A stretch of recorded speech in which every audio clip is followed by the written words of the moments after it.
Justin Gaethje shocked the world. Justin Gaethje is a real life American superhero, guys. He did the unthinkable. We're going to get into all that. Plus, if you guys watch the channel, you know I called this several times in my past lives. I said I was 100% confident that Justin Gaethje was going to win. I'm going to explain to you exactly how I was able to predict that. Plus, we're going to go through the card, fight by fight, talk about everything that happened. Plus, Sugar Sean O'Malley had an interesting quote. I think he's next for a title shot. I think they're going to put the belt around Sugar Sean if they can, but he's got to get through Peter Yan. Cool part is he's already done it before. What's going to happen? Plus, your favorite fighter and mine, Josh Hokit, went absolutely nuts. He got the big TKO victory, and then he went on to put Michelle Obama on blast. That's how crazy he went with it.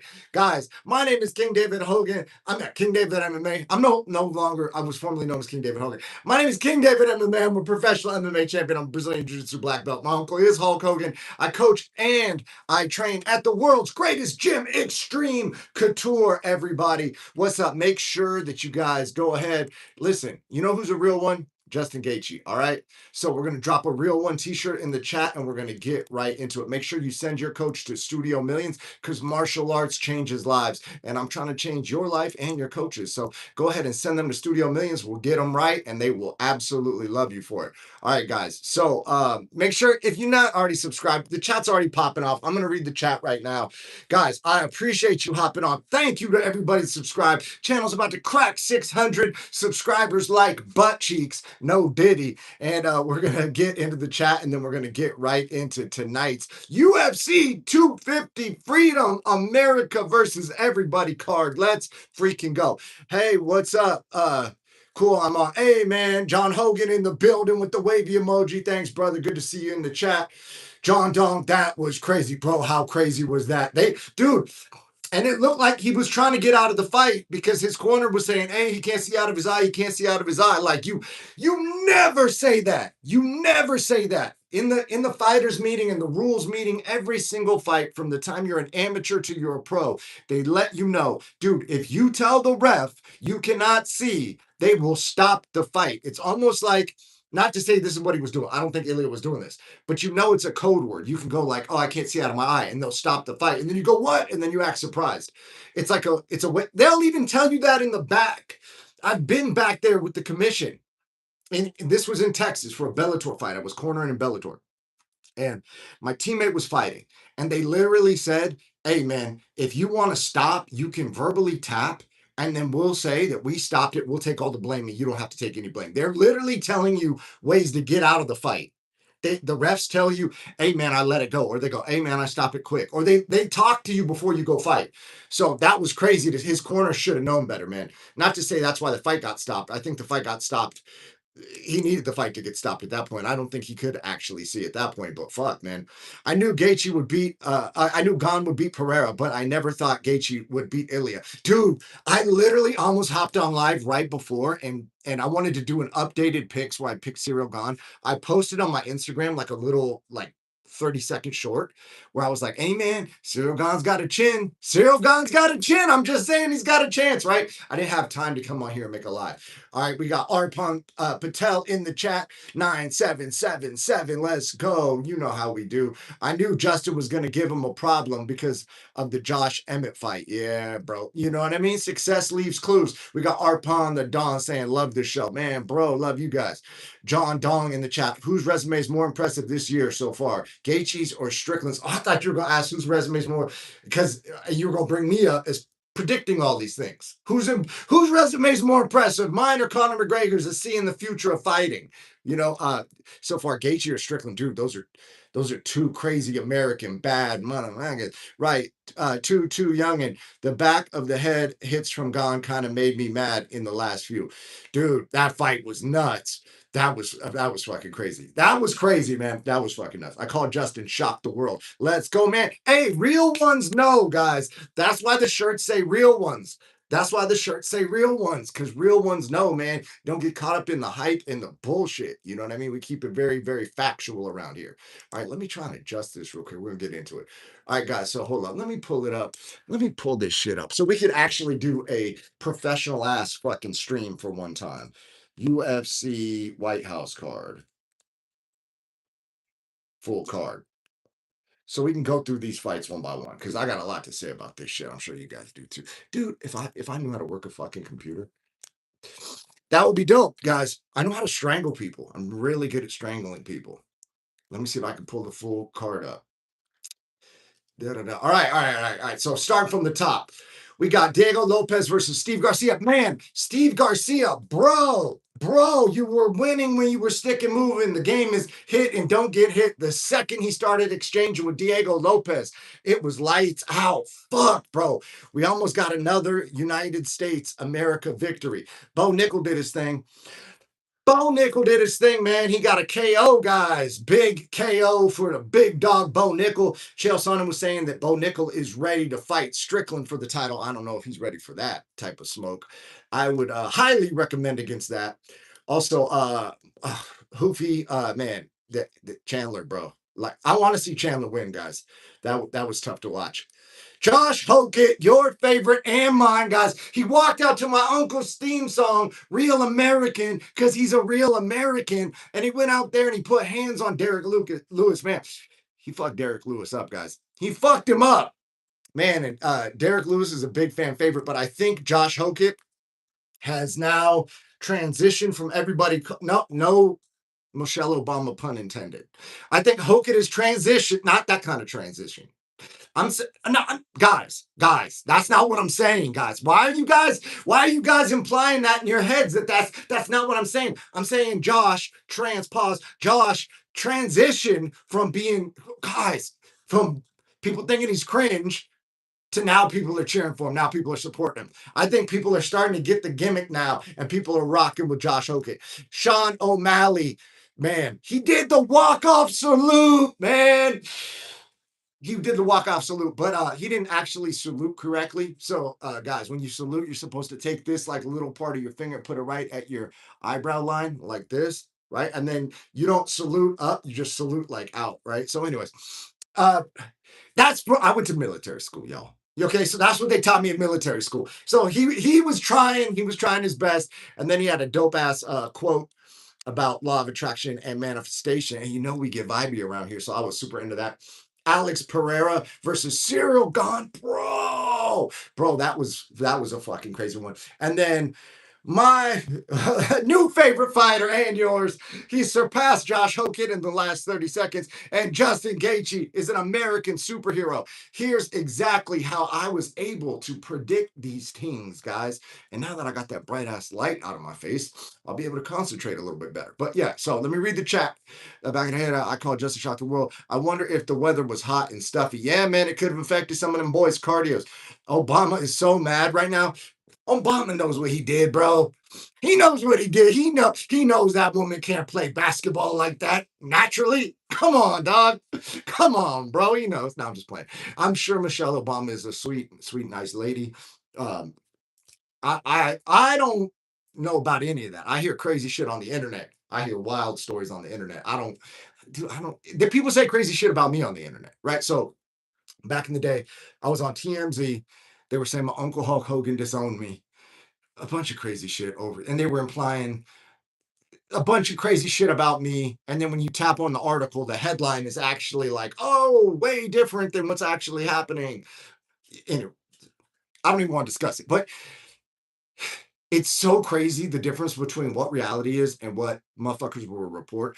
That's why, like, when people say shit about Obama's wife, I'm like, dude, come on, bro. Like, do we know that? I don't know, man. Maybe you guys got more evidence than I got. I don't look into these things. I don't care to dig down those rabbit holes and end up on some websites I don't want to be on. So that's just me personally. But yeah, man, Hokett, I think Hokett did turn the corner with that promo. He has definitely um alienated the people he wants to alienate, and he has endeared himself to the people he wants to endear himself to. Because if you want that audience on your side, the number one way to do that is insult Obama's wife. He went hard in the paint, guys. He's got a lot of fans, and he's got a lot of haters now. The question is this: does he really want the smoke with those type of haters? You know what I mean? So, anyways, Hokit made himself into a star tonight. He's fighting for the title next. It's gonna be Cyril Gahn versus Josh Hokit. You guys heard it here first. Tom Aspinall did an interview talking about Eddie Hearn. And Tom Aspinall is saying he's looking forward to fighting soon. He's not quite ready to fight, and he's hoping that Eddie can work it out. He wants the most money, but right, like he sounds positive. I'm not so sure that they're like still trying to entertain that fight. So the other crazy part, I don't know if you guys saw this, but John Jones posted. He looks like he's on a jet or somewhere, and he's rocking a gold chain, and he's just like, come on, bro. That's the champ. That's your guy's champ. You know what I did to that guy. John Jones is looking at everybody like, you didn't want me on the White House, but you guys know what I did to that guy. And you were telling me that Pereira was going to beat me? Come on, bro. Come on, dog. Cyril Gahn looked good against Tom Aspinall. Some people would say he was winning the fight up until the eye pokes. The fight got called off. Some people would say that if he beat up Alex Pereira like that, imagine what John Jones would do to Pereira. Some people would say if John Jones came back right now with arthritis in his hip, he would still put it on Cyril Gahn. So who's the real champ? Francis Ngannou. Francis Ngannou, they got to get him back. They got to have him fight John Jones. That's never going to happen, but wouldn't it be dope if it did? Alex needs to take his ass back to light heavyweight, bro. Dude, hey, man, you know what? I agree that that's the best weight class for him. But honestly, man, he's striving to be great. He's trying things. And so shout out to him for stepping up. But yeah, I don't think heavyweight is the play for him at this current moment. Brock and his boy, just bros being bros. Dude, what did Brock Lesnar do? What did Brock Lesnar do? What did Brock Lesnar do? All right, but yeah, so okay.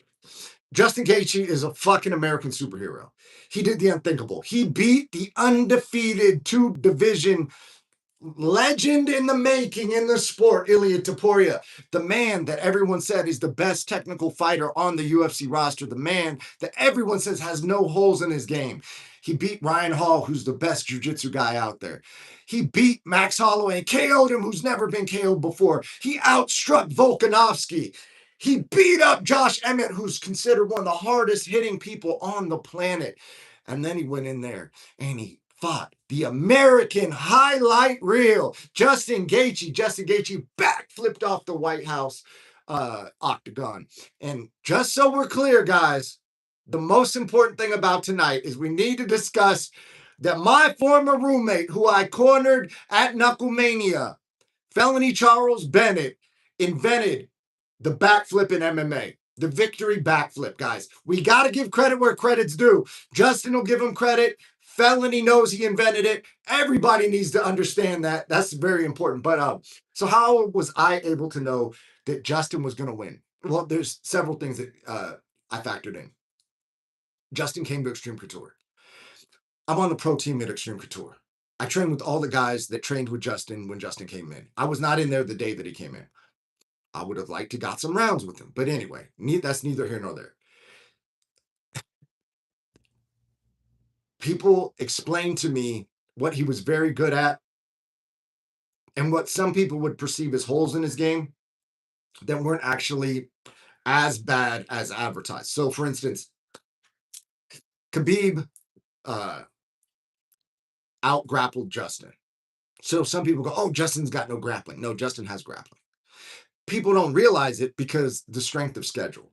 So Khabib is a very different animal than Ilia Topuria. And if you go back and watch the Khabib fight, Justin Gaethje was landing on Khabib. Justin Gaethje was hurting Khabib.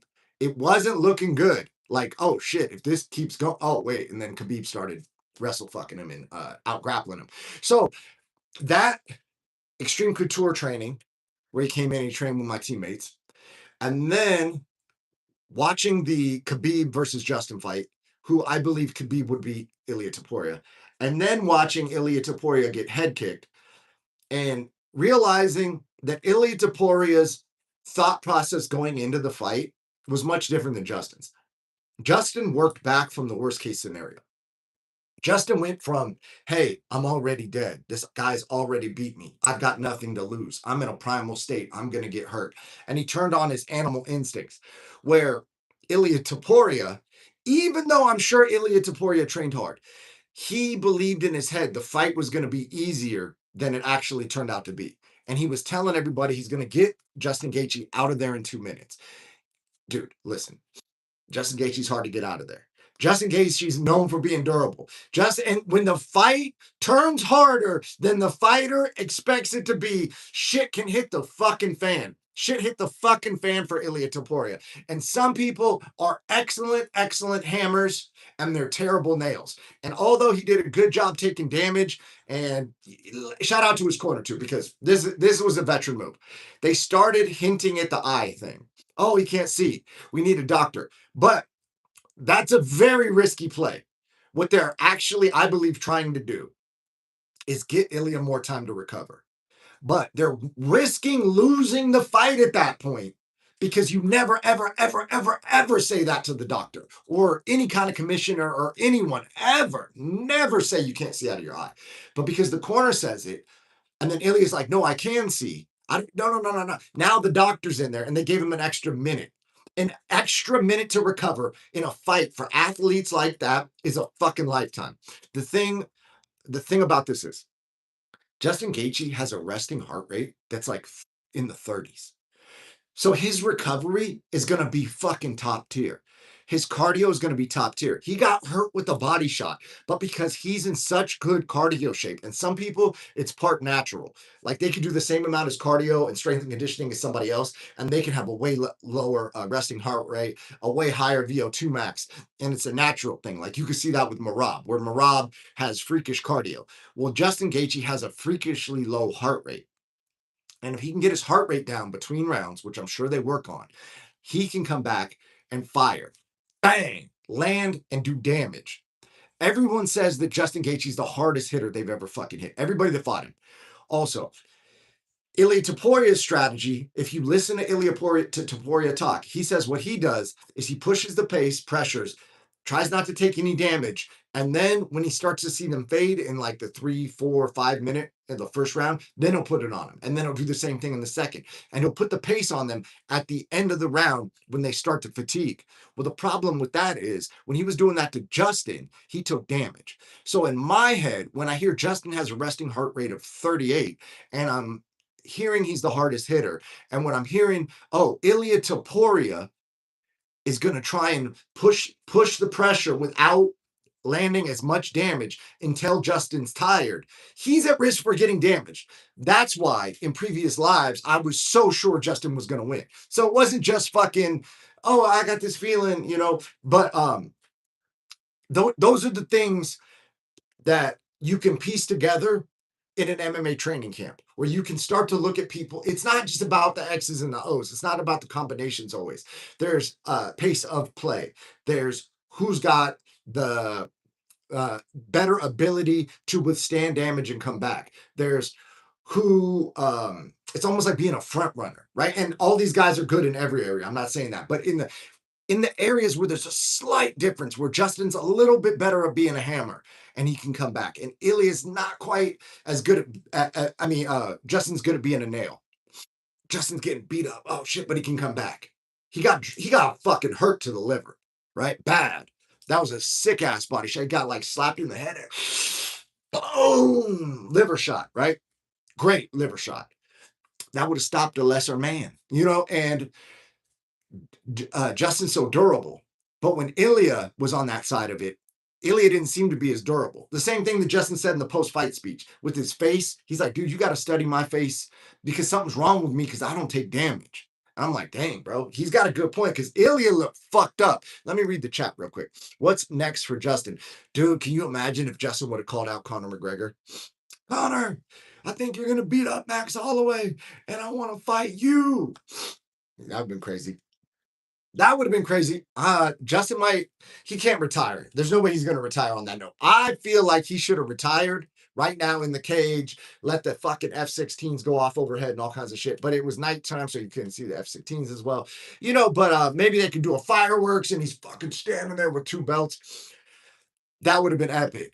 Because how is he going to top this? Could he go get more money? Yeah, but he's already rich. He could do other things. He could invest. He could flip the money. He could start businesses. He could do a lot of things if he just wants money.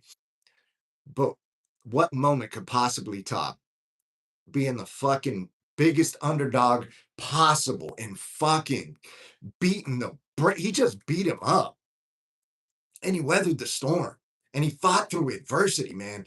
And Ilya Taporia looked really fucking human. Also, guys, hey, let me know in the chat right now. Did you see it looked like Ilya Taporia had like a cut in the lower part of his like leg in his quad muscle almost? And every time like he'd step, it looked like it opened up and then would close and open and close. It looked like he had like a surgery wound or something that had reopened. Did anybody see that, or was that just me? It looked like he had a hole in his leg. It looked like he had a fucking hole, like a gash in his leg. And I don't know if that was from the beginning of the fight and they like traded leg kicks or something. His leg got split open, or if that was a previous injury. But yeah, so Justin Gaethje fucking did it. He hit the backflip. Can you imagine hitting a fucking backflip at the White House after you just won the UFC title? Man, dude, all right.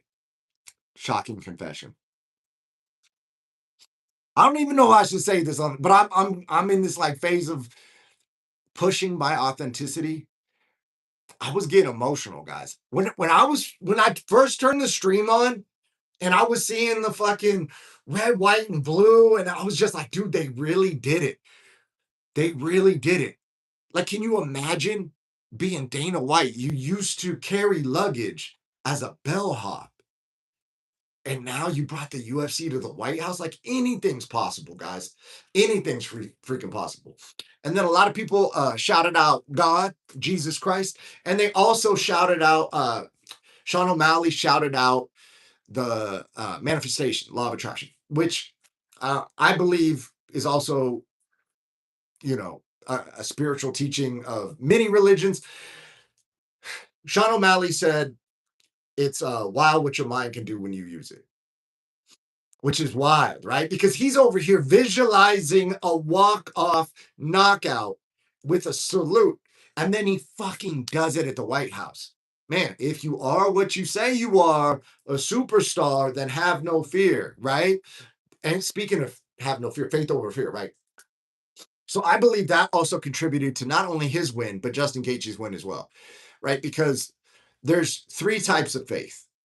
And this doesn't have to be Christian, guys, or spiritual or whatever. It's just like this is the definition of faith, right? So there's faith is believing in the unseen, right? That hasn't happened yet. So is fear. Fear is believing in an outcome that hasn't happened. Faith is believing in an outcome that hasn't happened. Which belief are you going to choose? Right? So if you choose faith, you feel the same emotions the other guy does, but you go forward anyway, and that's what bravery is, right? So I believe, and who originally said this? If you guys know who said this, drop it in the chat. But the hero and the coward feel the same fear, but the hero goes anyways. You're like straight up, okay? So when we're talking about faith, one of the frameworks that I like to think about it is there's three types of faith. There is dead faith, which means, hey, I believe in that, but I'm going to do nothing about it, right? So you're not acting in faith. You're not doing anything. Your faith is dead, right? Because you don't have any works. You haven't moved forward in faith. Then there's demonic faith, which is believing in the outcome you do not want, right? Because that's what fear is. Right. So fear, in a way, is a demonic faith. Like you are in a destructive belief of an outcome that hasn't happened. And then there's the type of faith that I believe is the most powerful thing that you can internalize. And guys, you can do whatever you want, right? I'm just saying for me, this is how I operate, right? Active faith. Hey, if I have faith that this is the outcome, then I'm going to act as if this is the outcome. And I'm going to take action towards that outcome. And I'm going to do everything I can towards that outcome because I believe in that outcome. So when people talk about faith, the three types of faith framework is a good framework for me. That's how I look at it. And I ask myself, okay, is this outcome that I'm believing in good, like faith, or is it fear? Okay, well, it's not fear. Okay, good. So now I'm faithful. Right now, is it dead faith? Am I doing anything about it or not? Okay, I plan to do something about it. Okay, so now I'm gonna act on the faith, and then it becomes active faith, right? And so think about what Justin Gaethje was up against. He's up against some dude who's never lost, who beat up the best jiu-jitsu dude, who beat up the guys who've never been knocked out, who knocked out the unknockout belt, who outstruck the best strikers, who went up in weight class, who beat dudes on win streaks, who's never lost, and who celebrates the night before. And Justin Gaethje made the walk anyway. Think about how much of a fucking like belief in oneself you have to have. You got to be like, hey man, and this is what Justin admittedly does. I've already got fucked up. I've already lost. I'm dead. Nothing to lose. So I'm going to fucking send it. And then Justin Gaethje makes the walk and he sends it, guys. Dude, that was fucking incredible. I was like, when I saw the jets overhead, the American flags waving, the White House in the background, the fighters, when I was watching like Steve Garcia walk out, the first person to ever walk out for a UFC White House event, he said, like, that'll never happen again. Diego Lopez got the first win at the UFC White House ever. Like, can you imagine? Like, dude, I was getting like borderline emotional. Pause. So yeah, man. Shout out to Justin Gaethje. Shout out to Josh Hokett. Shout out to Bo Nickel. Shout out to Sugar Sean O'Malley. The Americans holding it down. Let's freaking go. And I know two of those guys fought other Americans, guys, or whatever, right? But yo, man, listen, we got some American wins. That's what we wanted. And the biggest win of all, Justin freaking Gaethje did the impossible. But when you spell out impossible, it spells I'm possible. Bars, right? So, anyways, John Dong. Not only that, but Ilya also beat Oliveira and Max, both whom have beaten Gaethje. Yeah, dude, it's crazy. It's crazy. It's incredible. But guess what? Guess what, man? You got to realize that that's why they fight. Because any like everybody on the planet can pick against Justin Gaethje, and Justin Gaethje is allowed to prove everybody fucking wrong. You know what I'm like? That's the craziest part. He absolutely battered that man, dude. Fuck, dude. And I like Ilya Topuria, man, but I was 100% rooting for Justin Gaethje. I'm biased. He's American. Straight up. Oh, speaking of Americans, you guys see your boy Sean Strickland getting himself arrested for going to the fan expo? They took him away in the paddy wagon. The boys pulled up on him with the jackets and fucking everything. They said, bro, you got to get the fuck up out of here, dog.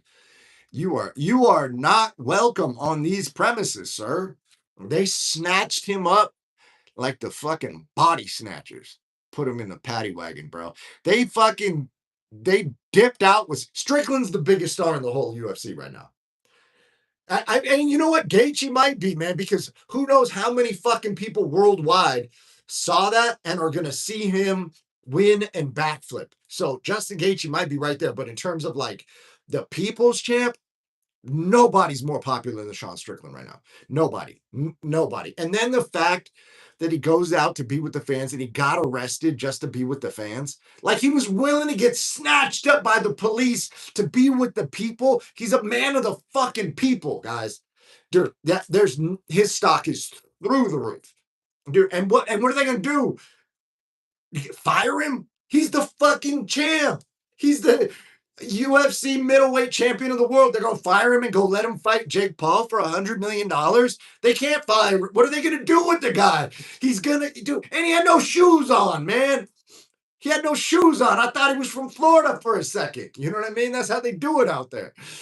Dude, so all right, crazy how last year so many people were meaning that we didn't have any American champs. Now we have 2 male champs. Yeah, and Kayla Harrison's a bad man. Dude, I was cornering in PFL for a professional athlete who I coached from them being an amateur lowly blue belt to them being a amateur champion turned undefeated in the PFL.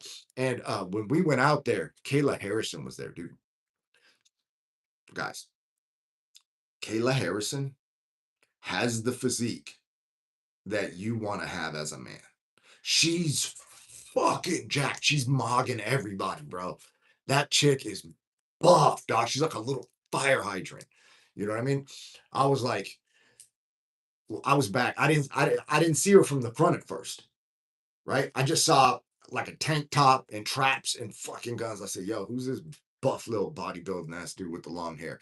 Turned around, it was Kayla Harrison. You know what I mean? She's fucking jacked, guys. It was surprising. And then she's making 35. Dude, she must have been a buck 80 backstage. And I'm talking like lean, like fitness goals, guys. Like I was like, damn, man, I'm gonna do some push-ups. I literally went and did push-ups backstage at PFL. I went into like a dark corner by myself. I was ashamed and embarrassed.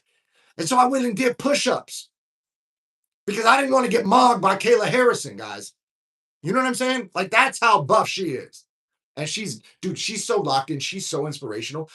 Her entire life is dedicated to martial arts and making weight. Like every single thing she does, she literally like has a schedule where she's on the treadmill for 3 hours a day just to burn extra calories so that she can make 135 so she can be the best in the world and she can compete. And it's like, dude, guys, what? Look at her training schedule. And I'm not Mr. Big, like, oh, women are like women's. I don't like the WNBA, right? None of those chicks could beat any dude. I'm not in that like category of like pretending, right? But like Kayla Harrison, her fucking training schedule and her dedication is something to be studied, guys. So if you're serious about martial arts or know anybody who is, she's an excellent example at like how dedicated some people at the top are. Like some people at the top are at the top because they refuse to be anywhere else. They set a standard for themselves and they go, hey, I'm going to do everything in my power. And I don't care, like nothing else matters. So shout out to Kayla Harrison. Crazy how last year your prediction was correct, brother. Hey, wrestling world. Hey, you were on the live. I did a couple lives, but you know, we predict these things. Call me Destiny Dave, because I predict these things, guys. Hey, and I predicted the Sean Strickland win, and I predicted Hogan was gonna fight for the belt before anybody even mentioned him in the conversation. So, you know, that's what we see. That's what I'm saying, guys. You guys are an excellent company. When you see people like MMA legend Felony in the chat, or you see like international DJs in the chat, or you see high level MMA fighters pop in the chat, there's a reason, right? There's a reason. So you guys have excellent taste. You're in fucking good company, and I'm here to fucking drop the insider shit. And sometimes you gotta read between the lines because I can't come out and just say it, right? But like, you know what I mean? We're doing something here, guys. We're doing something, and I'm glad you guys are rocking with me. Before the title fights, how did you compare the White House card and MVP card, bro? Okay, so at one point, that's John Dong. That's an excellent fucking question. Speaking of which, John Dong is a real one. Okay, he's the first person to super like on the channel. So you guys that super like and super chat after him, I appreciate you. He gets the title for being the first one, right? He goes down to history, guys. He goes down to history. All right, but so how do I compare White House to MVP? I literally was watching the card and going like, dang, the matchmakers learned something from MVP. They're getting these dudes out of here with first round knockouts. They know what the people want. They want to see one-sided violence. So I literally thought about the MVP card. The other thing, now, after the whole event, after Justin Gaethje, listen, nobody's fucking with UFC. There's a lane for MVP. MVP can be like the freak show of it all, and then brand risk can be the streamers who beef with each other on stream. Like, hey, if Clavicular is beefing with Sneeko, they can go fight at brand risk, right? And then the guys that are better athletes that want to do like crossover fights, and that's where the MVPs of the world come in. That's where the Misfits boxing comes in. Misfits just had a card. They had Tommy Fury versus Eddie Hall, which is wild. My former teammate Sheena, who does Power Slap, she fought on the card. She won. She fought I believe, an adult actress, and people are like, "Oh, that's a Power Slap girl." What they don't know about Sheena is Sheena's like a world medalist in judo and an MMA fighter and does jujitsu and KO's chicks stiff in Power Slap. You don't, oh, hey, Don Flamenco in the chat, you called it. Hey, you know what I mean? We called it, bro. We called it. You know what I'm saying? We called it. Yeah, there were a lot of people in the chat that were in agreement, right? We knew. We attracted it. We manifested it. It's called the mastermind principle. If you look into Think and Grow Rich, it says like when two or more like-minded individuals combine their vision together in a mastermind, their vision becomes exponentially more powerful at attracting itself into reality. So I believe when we dropped the energy on the chat, we were like, hey, it's gonna be Justin Gaethje. KO, he's gonna do it. He's gonna shock the world. He's gonna stop Ilia Topuria. He's gonna backflip off the top. M16's going. We attracted it. We masterminded it. Actually, I was in agreement. My homies thought I was crazy. Hey, man, crazy like a fox, bro. Oh, and I like your it looks like you got like a Mike Tyson punch out style little avatar picture. I like that. You were in agreement. Homies thought you were crazy. Dude, hey, listen, crazy like a fox, bro. Let them know. Tell them never doubt me again. Hey, and honestly, so oh wait, somebody owes me money. Somebody owes me money. I got to go back through my comments. Somebody dropped a comment and said they were going to shoot me $50 because they just put money on Justin Gaethje based on my recommendation. And they said if Justin Gaethje loses, I owe them a private lesson, which, listen, I charge way more than $50, right? So way more than $50. But they said they were going to shoot me $50. So maybe I would have gave them like a 5-minute private or something for $50. I'm fortunate that I have really, really rich clients. So, yeah, $50. I mean, we could do. I don't even know what I could teach somebody for $50, right? But that's neither here nor there. But yeah, maybe 10x that, right? But like, they said they're gonna drop me $50, so I'm gonna go collect that. I'm gonna be like, hey, bruh, cash that ticket. What's up, man? We going Sizzler. We going Sizzler. Yeah. Winner, chicken dinner. I might go get some fucking chicken wings with that money. No telling what I might do. Dude, so I've been drinking more of these. So my caffeine has been more stable through the day, but it's not quite as high. And I don't know how I feel about that. I'm at like, I got to be in the 500s. I had, did I have 420 milligram energy drinks? And I had like 4 of these. So that's another 128. So 4 times 120 is 480, 580. 600, 600. I'm like at 608 or something. You know what I mean? Rookie numbers, guys. Rookie numbers. It's midnight. I got to get another 400 milligrams in before I go to sleep. Just playing. I'm not going to get another 400 milligrams in. But what I will do is maybe tomorrow I'll crack a G. I got to plan. I train so much. It's hard to get 1,000 milligrams of caffeine in a day. Some days it's hard because I can wake up with 4 energy drinks to the head. Boom. I'm at 480. And then I go train for hours and hours and hours and hours and hours.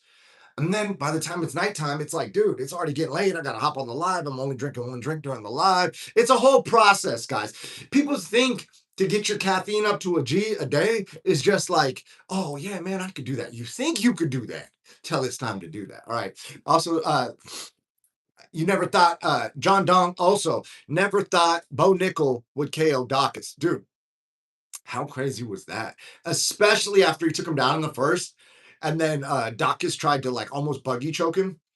That was crazy. I was like, dude, if Dawkins buggy chokes this guy right now, dude, there's no coming back from that. That would be tough, right? Dawkins did look big. And then DC said that he grappled Bo Nickel, and he said Bo Nickel is very big for the weight class. And he said he's very solid and very strong. And then Dawkins looked even bigger than him. So that was wild. To hear DC say that about Bo and then Dawkins be bigger, that's crazy. That's freaking crazy. Man, dude, it's so nuts how big people are for the weight classes. Like I remember I was training with Aljo, and this was Aljo was still a 35er, but he was discussing moving up to 45. And I was like, yeah, man, my next fight is going to be at 145. And he's like, bro, how much do you weigh? And I'm like, how much do you weigh? And he's like, dude, what do you mean? And I'm like, bro, how much do you weigh? He's like, how much do you weigh? I'm like, bro, I'm 174 pounds. And he's like, dude, don't cut to 45. Just fight 55. I'm like, dog, you fight at 135. What do you weigh? He weighed 173 pounds. He cuts 10 more pounds, and he told me not to go to 45. Like, you know what I'm saying? Like, that's how big these dudes are. And he had abs, and I didn't have abs at the time. You know, I had like the outline of abs, but I didn't have like abs. Aljo had fucking abs at 173 pounds. I was a pound heavier, and he was going 10 pounds less than what he told me not to do. You know, I'm like, this is ridiculous. But then I do the same thing, guys. I do the same thing. I tell people, bro, just fight. What are you talking about? Co-weight, bro. Just fucking send it. I fought on 30 hours notice, pro fight, state champion wrestler. Just fucking sign me up. I told my manager, forge my signature, bro. Just tell me when to show up. He said, oh, you got to show up in like 12 hours on the end. I said, I'm getting the bathtub right now. And I got in the bathtub right now. And then I cut between the bathtub and the plane flight. And then the sauna when I landed. So I just went over, like it was overnight. I didn't go to sleep. I just cut weight overnight. I cut 14 pounds, weighed in, smoked the dude in like 48 seconds, collected a check, and drove straight back to Vegas. And you're like, but didn't you fly out there? Yeah. I took an opportunity where they didn't even have a flight for me back, and they didn't have a flight for my corner man. My corner man, who I was very impressed by at the time. Me and listen, guys, it's the fight world. Sometimes personalities conflict. He and I had a falling out, but at the time, I was like, this dude's a real one. He drove like 13 hours straight or something to get up to Wyoming to corner me. And then I literally won the fight. We go grab my check, we get in the car, and we drive straight back. We didn't even stay the night. Another 14 hours back, like some motherfucking real ones, right? So when I'm like, hey man, I made these real one shirts. No, I don't talk about it. I live it. You know what I mean? And then that's why I'm like, don't get the shirt if you're not about that life. Right? Because I don't want a bunch of dorks who misrepresent the brand, you know. Anyways, and that's why I only want real ones to subscribe, guys. You get what I'm saying? I'm not out here, hey guys, everybody subscribe. I want 10 million weirdos subscribe to me. No, dude, I want real ones, people I would hang out with. I'm trying to connect. I want to have a dialogue, not just a monologue. So, anyways, when you guys are in the chat, man, it's really helpful. All right, so yeah, what other fights happened? What other fight news? Oh yeah, so Sheena beat up that chick in Misfits. Misfits sold out the arena over there in England. And then speaking of British fighters, Tyson Fury showed up to the UFC, and the big beef between Dana White and Eddie Hearn right now is who is going to promote Tyson Fury versus Anthony Joshua in boxing.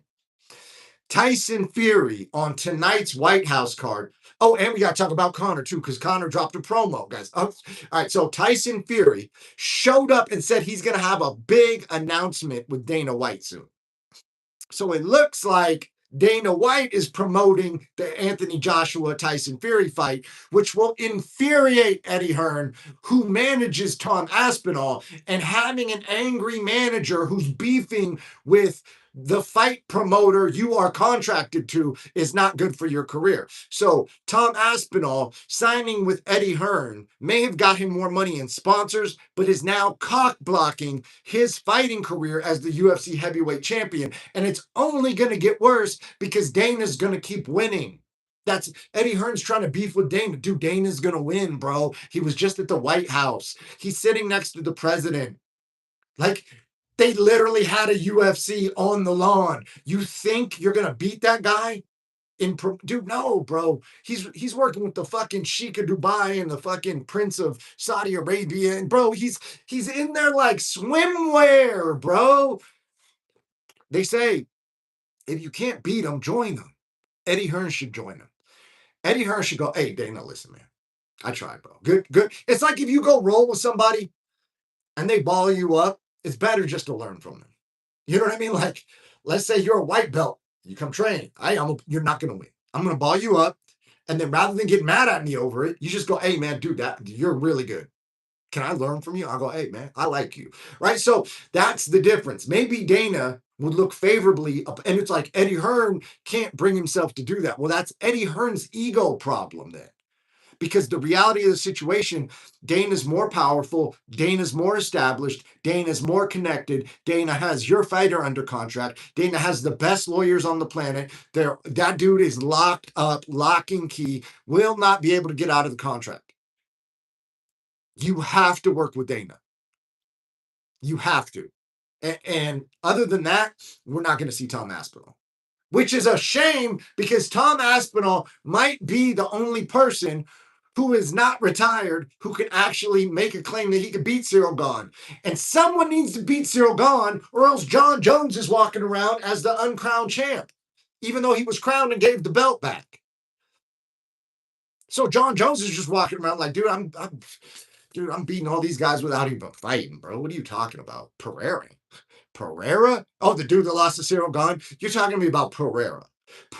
You're not talking to me about Tom Aspinall or Francis Ngannou. You're talking about Pereira, the guy that lost to Gahn. You know what? John Jones is big chilling right now, dude. So anyway, Conor McGregor had an announcement. Conor had a big statement to say. He said that Max Holloway is not going to lay a hand on him, and especially at 170. He said he's going to beat Max Holloway up with his hands down. He said he's going to outbox Max with his hands down, and Max Holloway will not lay a hand on him. And then he called Max Holloway his son. He said, and I get what he's saying, because Max Holloway got the rub. So in last night's live, we were talking about the rub, which is where in pro wrestling, my uncle was Hulk Hogan. Let's say Ted DiBiase, the $1 Million Man, wrestled Hulk Hogan. Well, now Ted DiBiase is a bigger star, even if he loses, because he was in the ring with Hulk Hogan. So some of that aura rubs off on him. So the same thing is happening here, where Conor beat Max Holloway, but the aura rubbed off on him. And it's like, oh, that was that guy. Conor took him down.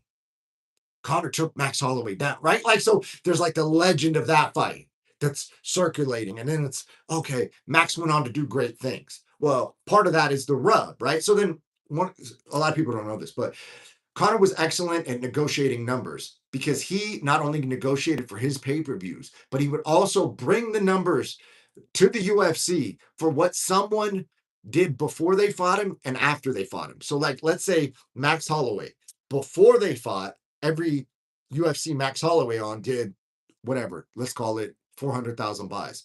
Then he fights Conor, that one does 800,000 buys. And then the next pay-per-view Max Holloway's on does 600,000 buys. So it's doing more buys than before he fought Conor. So Conor would have these numbers on every fighter he's fought. Dustin Poirier, on Max Holloway, he would have it on Nate Diaz, and then he could bring these numbers, like ancillary numbers, to the UFC and go, hey man, it's the Conor McGregor effect, bro. So not only are you making money on me, you're making money on anybody I touch because I turn them into a fucking star. So let's negotiate. Pay me, right? Like, Conor's smart. Guys think he's fucking rich just because he talks shit. And that's the same thing that's happening with Hogan. People think he's talking shit and he's getting opportunities. What Hogan is doing is much different. I break it down in last night's live. Guys, if you want a fucking free masterclass on how to promote yourself, I do 34 minutes of it straight. Right? I got 100 hours I could do on that subject. My uncle was Hulk Hogan. I know how to maneuver. I got Andrew Tate to follow me. I got Dana White to follow me. I got Jody High Roller, aka the greatest rapper in the entire universe, Riff Raff to follow. I am building a social circle that's impenetrable. How am I able to do that? How? Okay, well, go watch the live from last night. But anyways, beyond that, Josh Hogan is doing several things right. He's not just talking shit.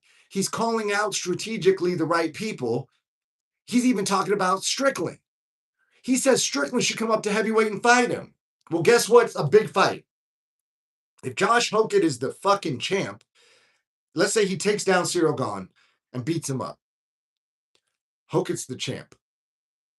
He could potentially fight Strickland. Strickland comes up to fight for the belt. That's crazy. That's a big fight. That's a huge fucking fight. He's putting himself in the position. And if the fight never happens and all it does is him and Strickland chirping back and forth, their brands are fucking raising each other's brands. They're building each other up. It's fucking genius. The guy knows what he's doing. Pay attention to Hogan.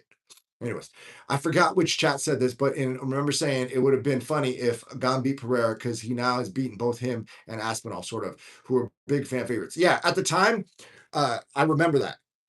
You said that, and I was like, oh, dude, I think Pereira's going to get him because Pereira has seen guys with good footwork before. He's seen, and then the more I started to listen to what people are saying about Gane, and it was actually Brendan Schaub who I heard make this point. He said that Gane's been in there with Francis Ngannou. And then I was like, you know what, man? If Francis didn't clap his cheeks, pause, that like that's like a calm pause, like pause. If if Francis Ngannou didn't do him like Diddy, then Pereira might not be able to KO him. And if Gane can stay in there and not get KO'd, Pereira did get KO'd by Adesanya, who's probably not quite the puncher Cyril Gane is. So yeah, I remember you saying that for sure. Yeah, you were right. Well, I mean, I don't know if that was an actual prediction, but the tone of it was certainly right. And I also mentioned Strickland did something similar, beating Fluffy, who was becoming a fan favorite, and Hamzat. Dude, that Fluffy fight is what Strickland needed at that exact moment because people were down on Strickland after the two DDP fights. But what they don't realize is the second DDP fight, Strickland essentially just took it just because he's like, hey, I take opportunities. So he had a fucked up arm going into that fight. He was like losing rounds training. It was like, and Strickland doesn't lose many rounds, like ever. Right. And so he's in there not doing well in training, frustrated, all this shit. And then fights DDP in the rematch, doesn't do as well as everyone around him believes he could have. And that's the public's perception of him. Oh, he did well in the first fight. We kind of scored it for Strickland. And in the second fight, DDP made adjustments, and then Strickland kind of didn't look as good. So he's going downhill. So people were trading his stock at like a depreciating value. Then he beat the fuck out of Fluffy Hernandez. And even though, so this is the crazy part, Fluffy Hernandez is great, right? We all love Fluffy. But he doesn't have the strength of schedule that DDP does. He's not proven himself quite yet to be at that caliber. So Strickland is fighting like tooth and nail, getting his nose broken and fighting to decisions against the best guys in the world. And Fluffy is on a good fighting, like a, what was it, 7 or 8 fight win streak, something like that. And but it's against lower caliber people. So people aren't weighing the competition in that regard. So Strickland was viewed as a depreciating asset. Fluffy was viewed as an appreciating asset, and people were picking Fluffy to beat Strickland, and then Strickland beat the brakes off a guy with a lot of momentum. Yeah, so that was like a pivotal moment. That was the moment it all changed for Strickland again. Sean O'Malley stop was early, way early. Bro, you must be Canadian. Gus Callan, I'm calling you a Canadian, eh? And since you're Canadian, why didn't you say sorry? Sean O'Malley's stop was early, sorry. Way early, sorry. I'm sorry. Bro, no, dude, what do you mean? Way early. Bro, he walked off on that guy. That guy would have taken brain damage, dude. Exactly. People were telling me that going the distance with Ngannou wasn't impressive because Ngannou isn't a good grappler. And I was like, what the fuck are you guys talking about? Dude, I've seen Ngannou fuck people up, bro. There's like literal, like high level 260, 280 pound black belts come to the gym and they can like attempt to put Francis in submissions. And Francis can just like pick them up out of any submission. It's crazy. It's fucking crazy. It's fucking nuts. It's nuts. And then I remember one time, uh, I thought like the whole building collapsed. I was like, what the fuck happened? Did a semi truck crash into the side of the fucking building? No, it was Francis. And Francis had fucking picked up and fucking threw this motherfucker through there. Boom. And the dude was like 6'8", like two. He might have been nearly 300 pounds. Like Francis is a bad motherfucker. Bad motherfucker. So once Schaub said that, and people can hate all they want on Schaub, but Schaub fucking fought in the UFC. He knows how to fight, right? Like, and the point that he made, I was like, you know what? That motherfucker's got a point, right? So even though people want to be critical of him,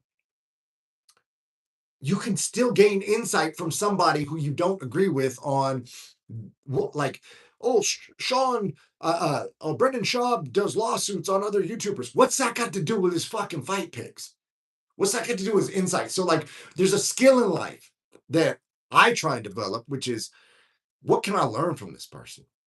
Even if I disagree with them, right? Like, even if I'm like, dude, I don't like any of those takes. What can I learn from? And here's the cool part.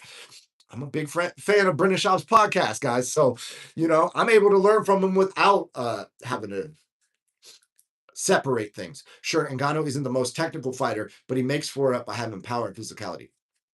So there's this interesting concept of technique. And people say the same thing about, let's say, Sean Strickland, right? Oh, Sean Strickland, he's not technical. Or Ngannou's not technical, right? These guys are world champions. So then, even tonight, who was the more technical fighter, Topuria or Gaethje? Topuria. How'd that work out? So one can be led to, one could make a thought experiment if one so wanted to, that like maybe technique is not the most important. In the definition which we're using it right now, right? Like it's not maybe the most important thing. Like it's kind of crazy, right? When you really think about that, because people will go like, oh, like a perfect example. Connor's the better striker than Khabib. But Khabib dropped Conor McGregor. So by what definition are we talking about who looks better on the mitts? Is that what striking is? Or is it like who can drop who?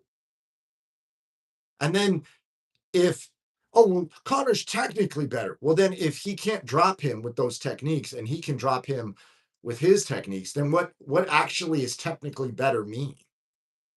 Hypothetical. I like to go down hypothetical thought processes in my head, like fucking thought experiments. Arpon the Dawn says 100, 100. Shout out to Arpon, man. The dude's out here fucking moderating the chat. And also, he's got me set up now so I can do the camera the other way and I can put shit on the screen. And I literally just got to practice. The limit is now my skill set. So this stream is going to look a lot more professional soon. I don't have it down yet, guys. I do not have it down. It's coming soon, though.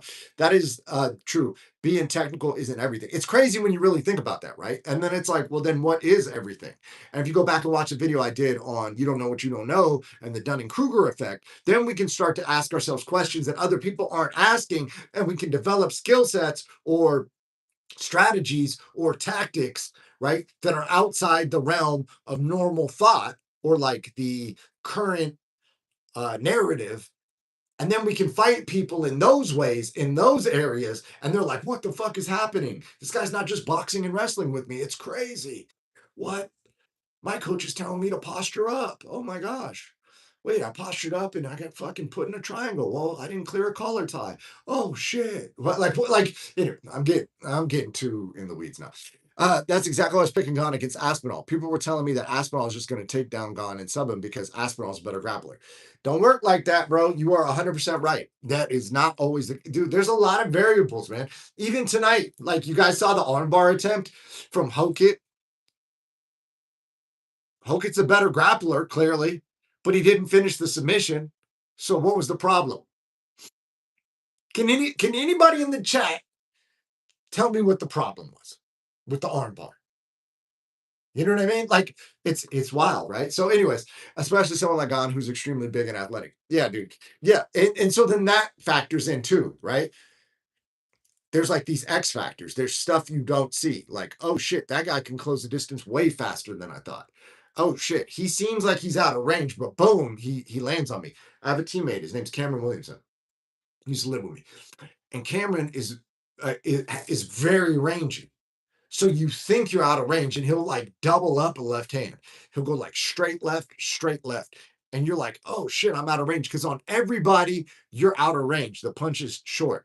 And on that second left, boom, you'll get hit, you know? So when you spar him, you got to be aware that like you need extra range. So there's several guys like that have some attribute that, and usually everybody you fight at a professional level, not necessarily that exact attribute, but they have some attribute. Like I remember I fought this dude, his name was Kerry Latimer. And Kerry Latimer, um, his record was like 15-30 or something, some crazy ass record. Like I'm essentially being brought in to build my record to beat this guy up, right? And if I can't beat this guy up, then then my management is going to be like, hey, bro, like we can't fuck with you, right? So sometimes your managers will put you in with people to see how well you perform against somebody you're supposed to beat. That way they know if they should fuck with you or not, right? So, anyways, I go to beat up Kerry Latimer, and Kerry Latimer has like multiple decisions against dudes that are like 7-0 or 8-0. You know what I mean? So people see his record as shit,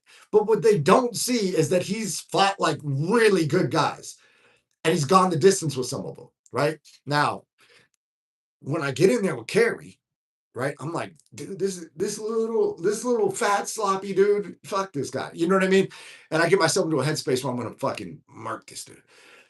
And then the dude's way further away, and then he closes the distance. Like he doesn't look like he's athletic like that, and he fucking closes the distance, and like the overhand comes like this and like almost lands on me. And then the announcers are like, oh, King David's got to stay away from that, he just got hit with that overhand. And I'm like, bro, that didn't land, dog. What are you talking about? Dog?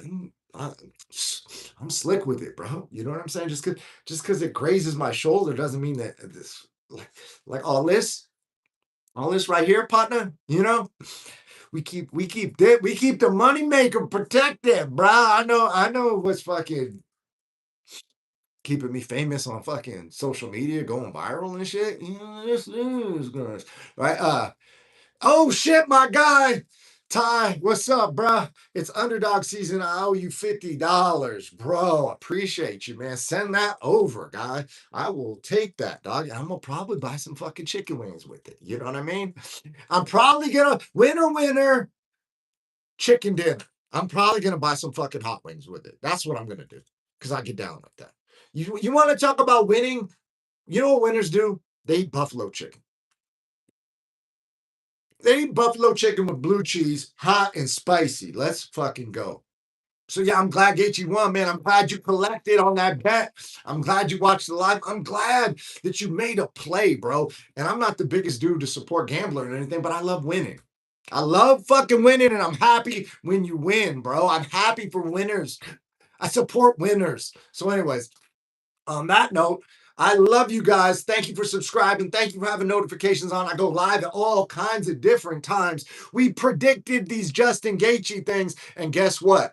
Because my guy Ty was in the chat and he saw the prediction, he made a play and he made some fucking money, guys. That's what happens on this channel. I love you guys. Hamza says Justin did it, but what they did to Sean is disgusting.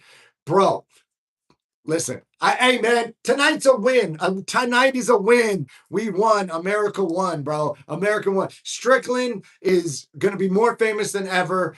Strickland, this is like the coolest PR for him. He got arrested. He's got all these cool pictures. He's fucking shoeless. He's barefoot, getting hauled away by the police. He's a man of the people. He won the hearts and the minds of the people at that event. This is going to be good for Sean. Artbon says USA. Artbon says free Strickland. On that note, we are out of here, guys. I love you, USA. Free Sean Strickland. Let's go.